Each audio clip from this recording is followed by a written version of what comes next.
Persatuan Bola Sepak Kuala Lumpur KLFA dijangka terlepas peluang untuk meraih 1.6 juta ringgit harga yang letakkan sendiri pasukan itu ke atas pemain muda sensasi mereka, Sazwan Andik, jika pemain pertahanan itu dipancing mana-mana pasukan baharu.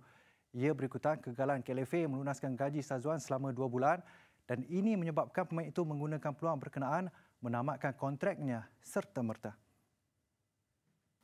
Sazwan mengumumkan telah menamatkan kontrak bersama pasukan Kuala Lumpur menerusi pendedahan di Instagram miliknya malam semalam. Menerusi pendedahan itu, Sazwan memaklumkan tindakannya menamatkan kontrak bersama Kuala Lumpur disebabkan sudah 2 bulan tidak menerima gaji iaitu pada bulan November dan Disember lalu. Jelas pemain berusia 23 tahun itu terdapat satu syarat dalam kontraknya dengan KLFA yang membenarkan dia menamatkan kontrak jika tidak menerima gaji untuk 2 bulan. Malah, Sazwan juga telah memberi surat kepada Ketua Jurulatih Yusri Ceklah pada 9 Januari lalu disusuli menghantar email kepada KLFA untuk menamatkan kontrak atas sebab tidak menerima gaji.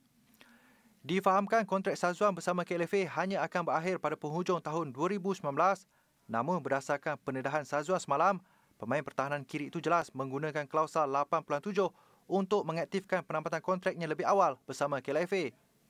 Justru jika benar klausul 8.7 itu boleh diguna pakai, KLFA nampaknya tidak dapat meraih keuntungan 1.6 juta ringgit hasil perpindahan Sazwan ke mana-mana pasukan baharu.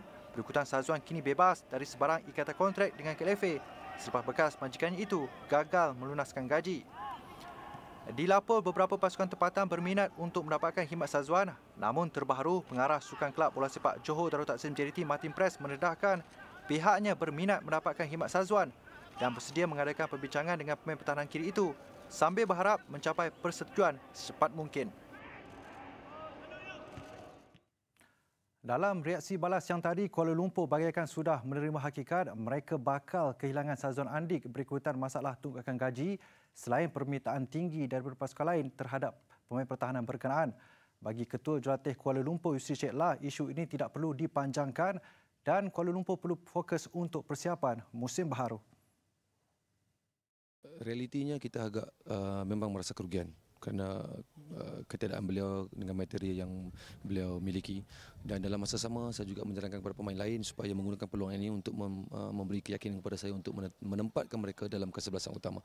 Pemain pertahanan Kuala Lumpur ini mengakui masalah tunggakan gaji selama 2 bulan yang dihadapinya bersama skuad warga kota menjadi faktor utama hasratnya ingin berhijrah ke pasukan lain meskipun kontraknya masih berbaki 1 musim.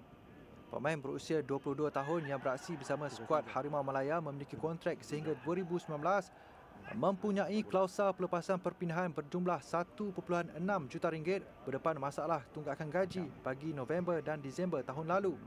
Umpama sudah jatuh ditimpa tangga, pasukan Kuala Lumpur bukan saja tempang tanpa Sazwan, malah 7 pemain utama yang berdepan masalah kecederaan. Dan belum lagi saya dapat menggunakan keseluruhan pemain dalam satu perlawanan persahabatan. Jadi ini juga memungkinkan ataupun memberikan sedikit kegusaran kepada saya. Walaupun semua mengetahui tahun ini walaupun dibarisi ramai pemain-pemain yang musim lepas, tapi dengan kehadiran pemain baru terutama 2 pemain import juga memerlukan keserasian dan masa yang secukupnya. Berbaki 3 minggu lagi sebelum sepak mula saingan Liga Super 2019 yang dijadualkan membuka tirainya 1 Februari depan, KLFA kini giat menjalani aksi persahabatan apabila menentang skuad Polis Diraja Malaysia PDRM petang tadi. Daripada 7 pemain yang diketepikan ekoran kecederaan, Yusri Ceklah yakin 6 pemainnya sempat pulih sebelum aksi pertama menentang Pahang. Hanya seorang pemain import iaitu Jofri Yanto masih dibelenggu kecederaan serius yang memungkinkan pemain import dari Indonesia itu terlepas 2 aksi pertama Liga.